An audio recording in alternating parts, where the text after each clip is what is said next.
This is a 3-year-old Hover One or Xiaomi M365 scooter, and this is a brand new Navee S65C scooter. And in this video, we're gonna unbox, set up, and test out the Navee scooter to see if the upgrade is worth it. Stay tuned to the end because I did have a major issue that you're gonna wanna know about if you head down the same path. With a quick trip to an electronics store or just browsing Amazon, you'll find a ton of options. There's so many to choose from, ranging from $300 to literally thousands of dollars. So what's right for you? A lot of that depends on how far you need to go, waterproofing needs, the time of day you're using it, day or night, how much you weigh, and the comfort you expect. I found the sweet spot around $900 for this scooter. Navee sent me this scooter and it's branded as the most popular scooter in Europe. It shipped and arrived within a day out of Miami. Needless to say, we were very excited to see FedEx show up with this heavy package. There was a bit of damage on the box, but everything inside was completely fine. One thing, this box has clips on the outside to help you get the top off easily. It does weigh in at over 60 pounds, so it's not that light. The charger, screws, Allen wrench, instructions, and an air tube all ship inside the box. The scooter itself is mostly assembled with just 4 screws to add for the handlebars. You need to do those in cross patterns. Thread locks already on the ends of the screws to keep them tight after you finish the assembly. I don't want to spend a ton of time on the app, but it is pretty nifty. Pairing was easy, and you need to install the Xiaomi app that looks like it was designed for home automation.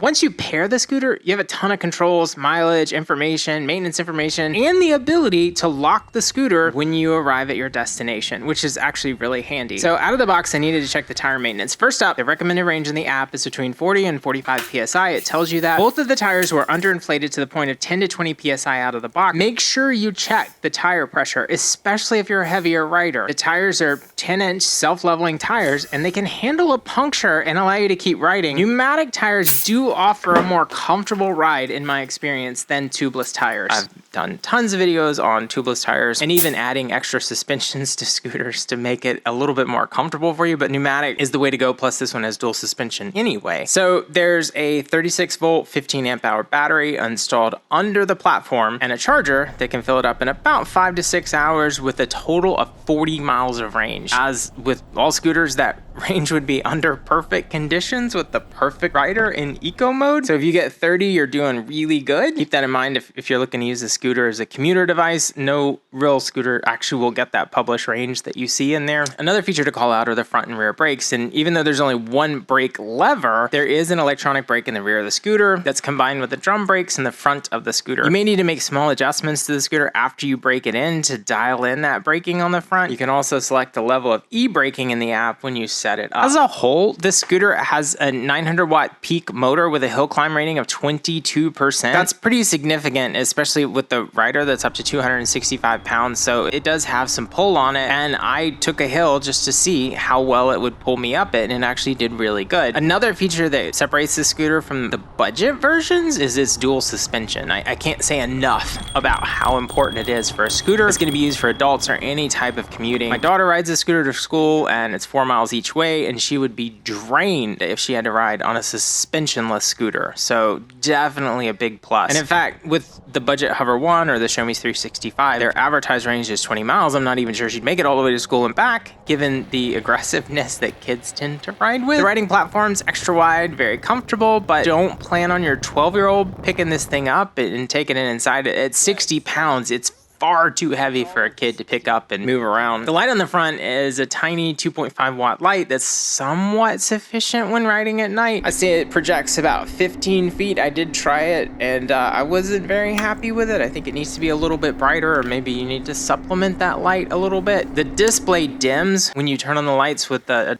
tap on the power button, and the brake light becomes solid until you press the brake and it changes to the daytime brightness setting. Continuing on safety, one of the phenomenon that I've experienced with a couple of different scooters is sticky throttle, and the Navee S65C is no different. I let my neighbor ride the scooter for the first time and he almost crashed into his garage because the throttle doesn't return back to the starting position every time. It's a bit sticky. Of course, if you know this, you can make sure that this unintended cruise control feature is corrected as you brake by just pulling back on it by sticking your thumb underneath it. And you know, the bell on the scooter is somewhat laughable for, I'd say, for a $900 device. Our budget scooters have louder bells on them than this scooter. There is a warranty, and I may look into getting a new throttle because I don't remember it sticking right out of the box. So listen, real world, I really do like this scooter. I think Navee makes an excellent scooter, and I've taken over 4 months to put over 250 miles on it just to test it out. In a 4.5 mile ride, it takes about 15 minutes and you can average somewhere close to 18 miles an hour. I've taken it up hills, I've taken it through parks and around all kinds of turns and obstacles, and I really appreciate that single 900 watt pink motor that it has in it. The dual suspension makes a huge difference when you're riding, and the ability to climb 22% is a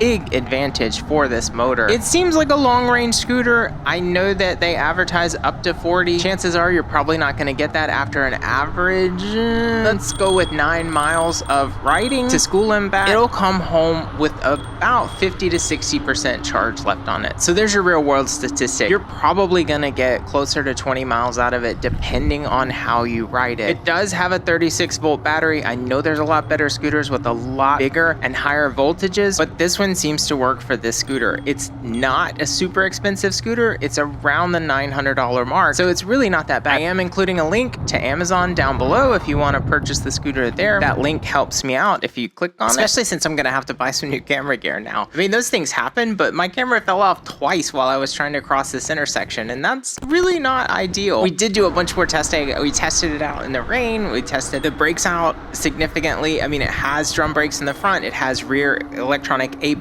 and it does have a warranty that's 24 hours online, 30 days money back, 1 year or 180 days on different parts. But here's the $1 million question for me. Is the upgrade worth it? Is it worth it to go from a 350 watt motor to a 900 watt motor? I think yes. I mean, I think the platform size makes a huge difference in the comfort of the ride. I think having dual suspension and the pneumatic tires makes a really big impact on your ride as well. I think the ability to lock it when you get to your destination is a huge feature. The stick on the Navee scooter doesn't wiggle back and forth like this one does, and overall it just feels more comfortable to ride. I think from a commuter perspective, or even just tooling around, going up to the grocery store or whatever, I think this is a fantastic scooter. It does fold over. It is somewhat portable, although it is going to be a lot heavier, but I think you're going to run into that with any version of a bigger scooter. Overall, I definitely recommend this scooter. I think it's fantastic. I want to try out some bigger ones, but I think this is right in the sweet spot of that $900 price range. The magnetic cover that latches for the power adapter is a really neat addition to it. I think the lighting could be a little bit better on the front of it, but overall, I really don't have any other complaints other than that sticky throttle. It's sticking,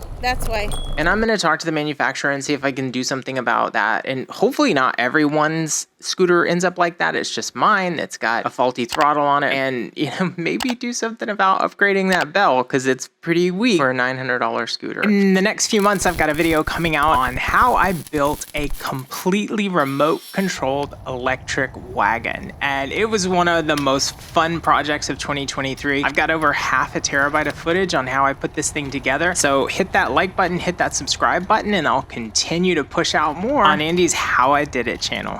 Thanks for watching.